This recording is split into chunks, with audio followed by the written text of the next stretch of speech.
बच्चों, मैं मासूम अली आप लोगों का स्वागत करता हूं आप ही के चैनल स्टार क्लासेस पर। ये आज जो हमारा क्लास होगा, ये जो हम लोग पढ़े थे सुहेल अज़ीमाबादी का अफसाना भाभी जान। क्या पढ़े थे?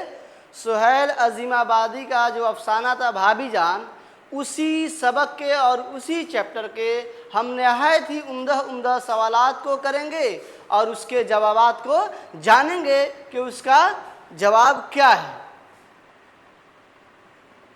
एक शेर है, मंजिल की जुस्तजू है तो कर जुहद मुसलसल, मंजिल की जुस्तजू है तो कर जुहद मुसलसल, यूँ मुफ्त में चांद सितारे नहीं मिलते। इसका मतलब ये हुआ कि अगर हम किसी मंजिल को तय कर रहे हैं तो उस मंजिल को पाने के लिए हमको नहायत ही मुश्किल से मुश्किल और कठिन से कठिन रास्ते को तय करने के लिए मेहनत करनी होगी, तो वो दाव करना होगा। ठीक है, तो बगैर किसी देरी के हम अपने क्लास का आगाज़ करते हैं, शुरुआत करते हैं। तो हमारा सबसे पहला सवाल यह है कि उर्दू का पहला मुख्तसर अफसाने का नाम क्या है। आप लोगों के सामने सवाल दिख रहा है कि उर्दू का पहला मुख्तसर अफसाने का नाम क्या है। तो हम देखते हैं, ऑप्शन नंबर अलिफ के अंदर है अंगारे। ठीक है, ये भी क्या है? एक अफसाना है। दूसरा है हमारा अनोखी मुस्कुराहट। ठीक है, तीसरा क्या है? नसीर और खदीजा। चौथा क्या है? ये भी क्या है? ये अफसाना है।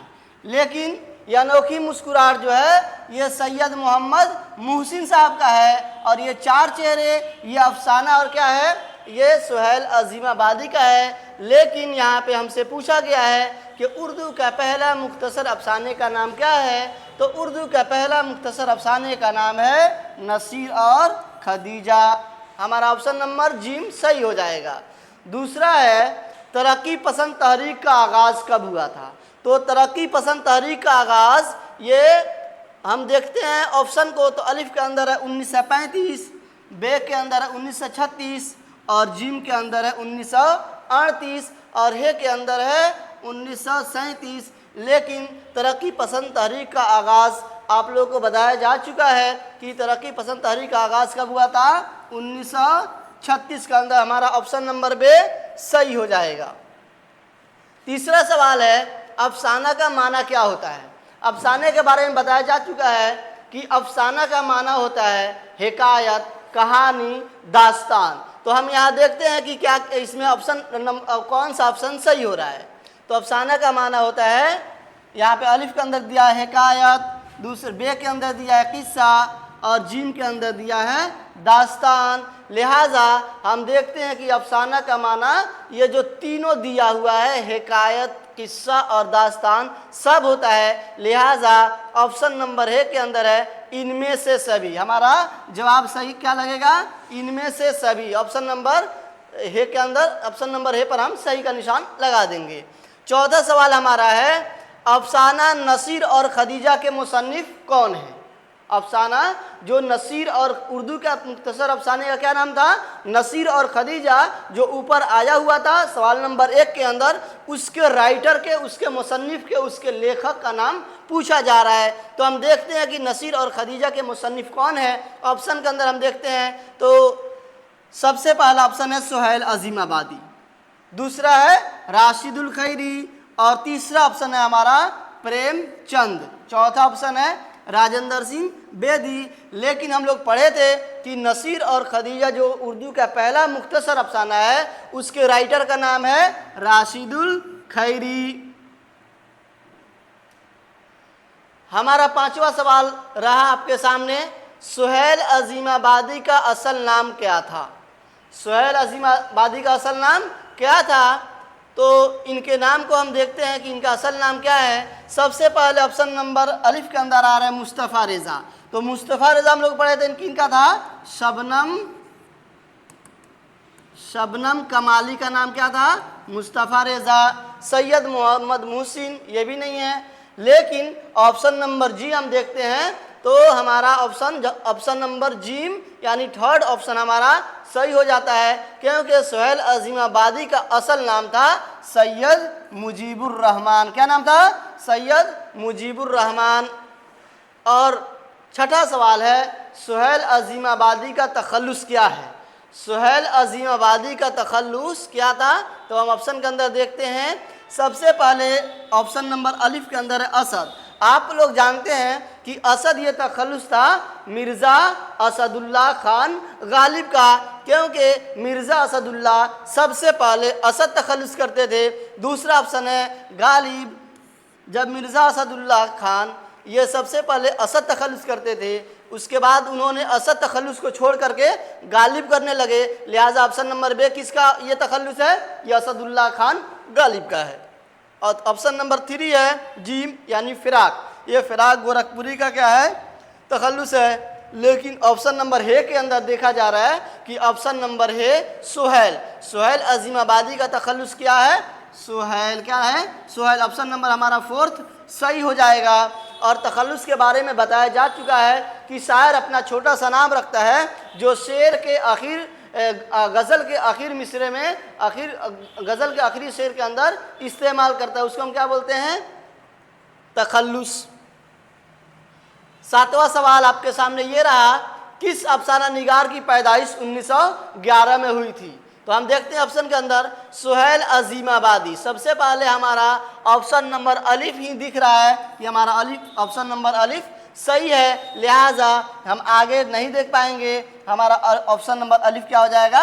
सही हो जाएगा। सुहेल अजीमाबादी की पैदाइश 1911 पटना के अंदर हुई थी। आप लोग याद रखिएगा इसको।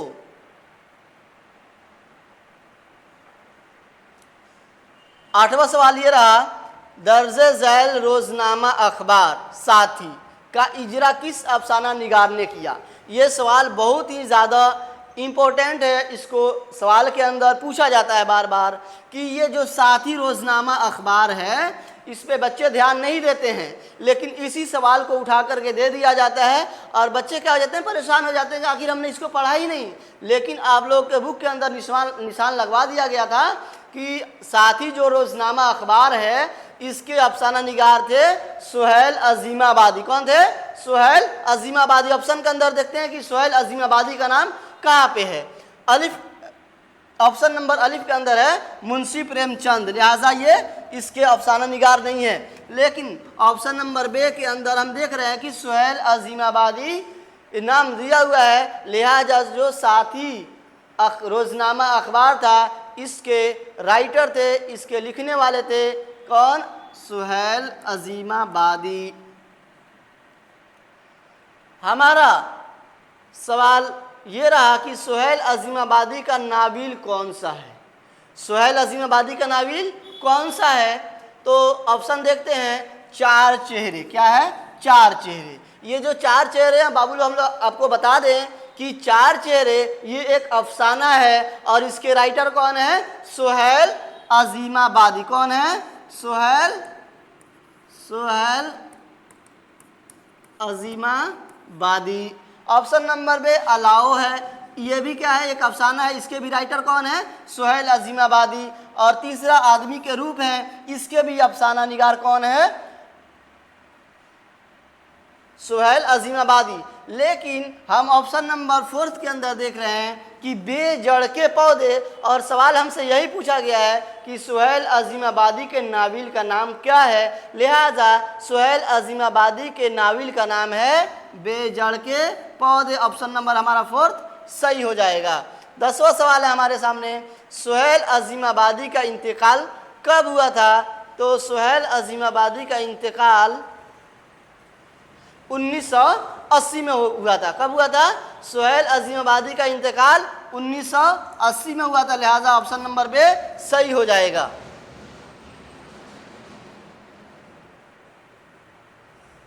11 नंबर सवाल है हमारे सामने, दर्जे झैल में से सुहेल अजीमाबादी के कौन सा अफसाना है? यानी जो यह ऑप्शन दिया गया है चारों, इन चारों के अंदर से सुहेल अजीमाबादी का एक अफसाना है, उसको क्या कर देना है? हमको तलाश करना है। तो देखते हैं, अलिफ नंबर ऑप्शन के अंदर है बनातुन्नास दूसरा क्या है इब्नुल वक्त, तीसरा है चार चेहरे। क्या है?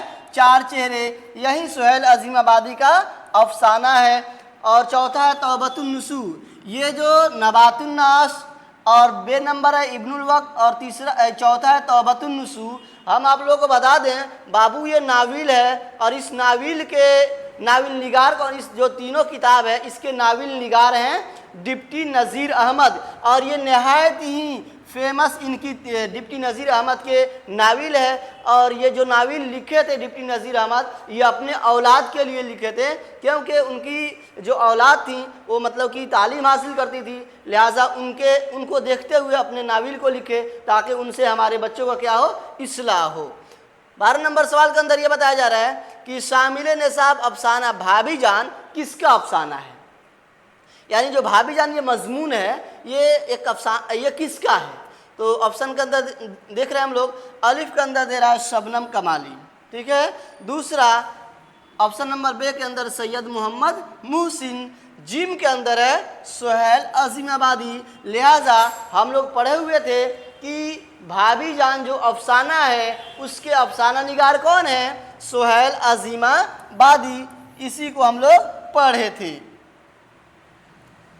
तवील सवालात आपके सामने रहा। सवाल नंबर 1 है सुहेल अजीमाबादी कहाँ पैदा हुए थे। तो हम लोग उस दिन पढ़े थे उस सबक के अंदर कि सुहेल अजीमाबादी 1911 पटना के अंदर क्या थी उनकी पैदाइश हुई थी। सुहेल अजीमाबादी कहाँ पैदा हुए थे, तो सुहेल अजीमाबादी पटना में पैदा हुए थे। सवाल नंबर 2, सुहेल अजीमाबादी के अफसानों के पहले मजमूए का नाम क्या था। यानी जो अफसाना बहुत ज़्यादा लिखे थे उनके पहले अफसानवी का नाम पूछा जा रहा है। लिहाजा हम जवाब में ये लिखेंगे, जवाब दिया गया है कि सुहेल अजीमाबादी के अफसानों के पहले मजमूए का नाम क्या है, चार चेहरे। ये हमेशा बाबू आपके सवाल में पूछा जाता है। तीसरा सवाल, रुकैया भाभी के जिस देवर का किरदार हम लोग कहानी में पढ़े थे उसका नाम क्या था। ठीक है, रुकैया भाभी के एक देवर थे, उस देवर जो देवर थे उनका नाम पूछा जा रहा है। तो हम लोग जवाब में बोलेंगे रुकैया भाभी के जिस देवर का किरदार कहानी में पेश किया गया है उसका नाम क्या था बाबू, अख्तर। क्या नाम था, अख्तर। ये आप लोग सवाल का जवाब बिल्कुल नहीं भूलिएगा, क्योंकि ये हर एक साल आपके सवाल के अंदर पूछा जाता है। लिहाजा आप लोग इसको बिल्कुल दिमाग में रखिए, इसको निशान जद कर लीजिए, अपने कॉपी के अंदर नोट कर लीजिए। चौथा सवाल रहा, रुकैया भाभी के शौहर को बार बार जेल क्यों जाना पड़ता था। तो हम लोग उस कहानी में पढ़े थे कि रुकैया भाभी के जो शौहर थे वो क्या करते थे, वो हमेशा सियासत में पेश रहते थे। पेश मतलब वो हमेशा सियासत में आगे रहते थे, जिसकी वजह से उन पर बार बार मुकदमा दर्ज होता था और उस मुकदमा की वजह से जो उन पे लगता था उसकी वजह से वो कहाँ जाते थे, वो हमेशा जेल के अंदर रहते थे। यही हमारे सवाल के अंदर पूछा जा रहा है कि रुकैया भाभी के शौहर को बार बार जेल क्यों जाना पड़ता था। तो जवाब है रुकैया भाभी के शौहर को बार बार जेल सियासत में पेश रहने की वजह से जाना पड़ता था। यानी सियासत में हमेशा क्या रहते थे, आगे रहते थे। हमारा लास्ट सवाल ये रहा कि रुकैया, हमारा सवाल पांचवा सवाल ये रहा, रुकैया भाभी किस लड़की की तालीम का खर्च खुद बर्दाश्त करती थी और क्यों। तो रुकैया भाभी आप लोग पढ़े हुए थे कि रुकैया भाभी एक शमी नाम की लड़की की तालीम का खर्च खुद बर्दाश्त करती थी, क्योंकि वो लड़की निहायत ही गरीब थी, लाचार थी, बेबस थी, जिसका कोई क्या था, जिसको कोई परवरिश करने वाला नहीं था। लेकिन रुकैया भाभी एक ऐसी औरत थी जो हमेशा गरीबों को, बेसहारा लोगों का हमेशा इमदाद करती थी, मदद करती थी। उसी के बारे में पूछा जा रहा है कि रुकैया भाभी जिस लड़की की तालीम का खर्च खुद बर्दाश्त करती थी उसका क्या नाम है और वो क्यों बर्दाश्त करती थी। तो रुकैया भाभी, यहाँ जवाब के अंदर है रुकैया भाभी शमी नाम की, बाबू इसको आप लोग याद रखिएगा, शमी नाम की लड़की की तालीम का खर्च खुद बर्दाश्त करती थी, क्योंकि वह एक गरीब लड़की थी, उसके पास पढ़ने के लिए रुपया पैसा नहीं था।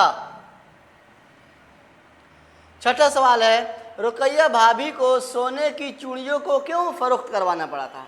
यानी रुकैया भाभी जो नन्ही रेहाना के लिए, अपनी छोटी सी औलाद के लिए, बच्ची के लिए वो जो दो सोने की चूड़ियों को खरीदी थी ताकि हमारी बच्ची पहनेगी तो अच्छा लगेगा, क्योंकि माँ बाप कमाते ही हैं, पैसा कमाते हैं इसलिए ताकि उससे हमारी औलाद, हमारे लड़के, हमारे बच्चे, हमारी बच्चियां क्या करें, उस आराम से उसको उससे नफ़ा हासिल करें, फ़ायदा उठाएं। लिहाजा जो सोने की चूड़ियाँ खरीदी थी रुकैया भाभी, उसको फ़रोख्त करवाना पड़ा। क्यों? क्योंकि शमी का भाई जो पढ़ रहा था और उसका एग्ज़ाम होने वाला था, उसके कॉलेज का फ़ीस यानी एमए का फ़ीस अदा करने के लिए सोने की चूड़ियों को फ़रोख्त करवाना पड़ा था। तो रुकैया भाभी को सोने की चूड़ियों को क्यों फ़रोख्त करवाना पड़ा था? रुकैया भाभी को सोने की चूड़ियों को इसलिए फ़रोख्त करवाना पड़ा कि शमी के भाई के एमए का फ़ीस अदा हो जाए और वो अपने इम्तिहान आसानी के साथ दे दे।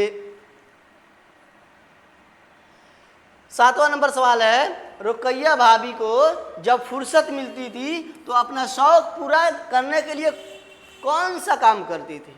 यानी रुकैया भाभी जब तमाम घर के तमाम कामों काज से, कॉलेज से, ट्यूशन से फारिग हो जाती थी तो वो क्या करती थी। जवाब है, रुकैया भाभी को जब फुर्सत मिलती थी तो अपना शौक़ पूरा करने के लिए क्या करती थी बाबू? खत्तो किताबत करती थी। ये भी सवाल बहुत ही ज़रूरी है, इसके जवाब को आप लोग याद रखिएगा, बिल्कुल ज़रूरी है। हर एक साल सवाल क्वेश्चन पेपर के अंदर पूछता है।